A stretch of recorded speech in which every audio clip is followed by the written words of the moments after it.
जादुई कीवा। भारत के एक छोटे से गांव में एक गरीब लड़का अर्जुन अपनी माँ के साथ रहता था। अर्जुन बहुत मेहनती था, लेकिन फिर भी उनकी जिंदगी में हमेशा कठिनाई और कमी रहती थी। उसकी माँ सुधा देवी गांव में एक साधारण सी महिला थी, लेकिन उनके पास एक अद्भुत गुण था। वो किसी भी कठिन स्थिति में धैर्य नहीं खोती थी और हमेशा कुछ नया करने का हौसला रखती थी। अर्जुन और सुधा देवी के पास धन तो नहीं था, लेकिन वे एक दूसरे के साथ खुश रहते थे।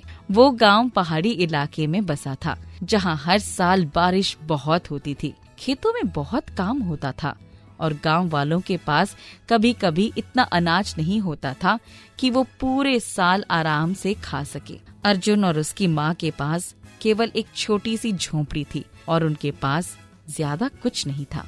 लेकिन एक दिन अर्जुन को अपनी माँ से एक अनोखी कहानी सुनने को मिली, जिसने उसकी पूरी जिंदगी बदल दी।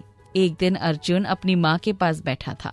वो सोच रहा था कि वो अपनी माँ के लिए कुछ अच्छा कर सके, ताकि उसकी माँ को खुश रखा सके। इस दुनिया में कई जादुई चीजें होती है, जिन्हें खोजने का साहस चाहिए। मैं तुम्हें एक कहानी सुनाती हूँ, जो मैंने अपनी माँ से सुनी थी। ये कहानी एक जादुई कीवा की है। वो कीवा एक विशेष कीवा थी, जो किसी भी चीज को उत्पन्न करने की ताकत रखती थी। ये कीवा किसी गरीब किसान के पास आती थी जब उसे सबसे अधिक जरूरत होती थी। लेकिन इस कीवा का एक नियम था, ये कभी भी सिर्फ एक व्यक्ति के लिए काम नहीं करती थी। इससे उस व्यक्ति के साथ साथ गांव की भलाई के लिए इस्तेमाल करना होता था। अर्जुन ने सोचा, क्या हम भी उस कीवा को पा सकते हैं? सुधा देवी ने सिर हिलाया और बोली, ये किसी को भी मिल सकती है, लेकिन इस बात पर निर्भर करता है कि हम उसका उपयोग कैसे करेंगे। अगर हम इसका उपयोग केवल अपने फायदे के लिए करेंगे तो कीवा का जादू काम नहीं करेगा, लेकिन अगर हम उसे दूसरों की भलाई के लिए इस्तेमाल करेंगे तो ये हमारी मदद करेगी। अर्जुन ने मन में ठान लिया कि वो इस जादुई कीवा को ढूंढेगा और उसे अच्छे उद्देश्य के लिए इस्तेमाल करेगा। अर्जुन ने अपनी माँ से अनुमति ली और गांव के पास एक पुरानी जंगल में जाने का निर्णय लिया, जहाँ से ये कीवा मिलने की संभावना थी। एक सुबह सूरज की किरणों के साथ वो जंगल की ओर चल पड़ा। जंगल घना और डरावना था, लेकिन अर्जुन को डर नहीं लग रहा था। उससे उम्मीद था कि वो अपनी माँ के लिए कुछ खास खोजेगा। जंगल में चलते हुए अर्जुन ने देखा कि कई तरह के जानवर और पक्षी उसके आसपास खेल रहे थे।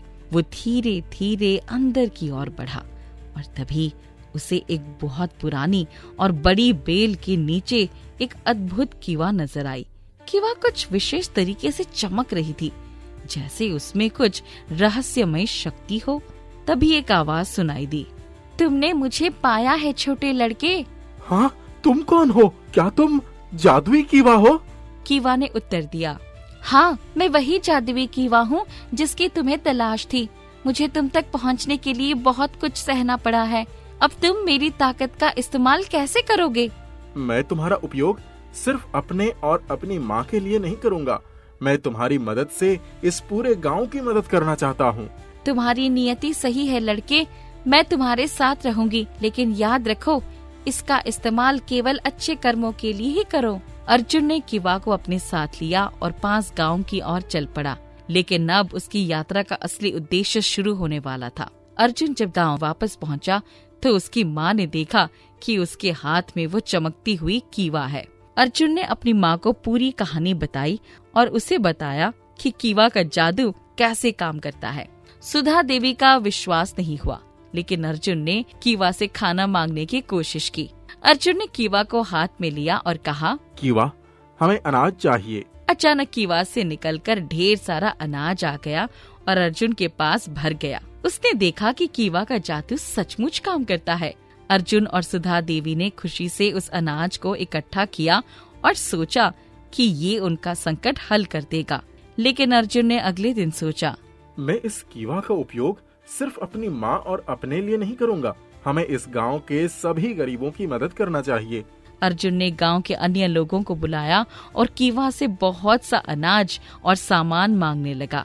हर किसी की जरूरत के अनुसार कीवा ने उसे दिया। सभी लोग हैरान थे कि अर्जुन ने कैसे इतना कुछ पाया, लेकिन अर्जुन ने सबको समझाया कि ये कीवा केवल इस गांव की मदद करने के लिए है और वो खुद नहीं चाह रहा था कि किसी का नुकसान हो।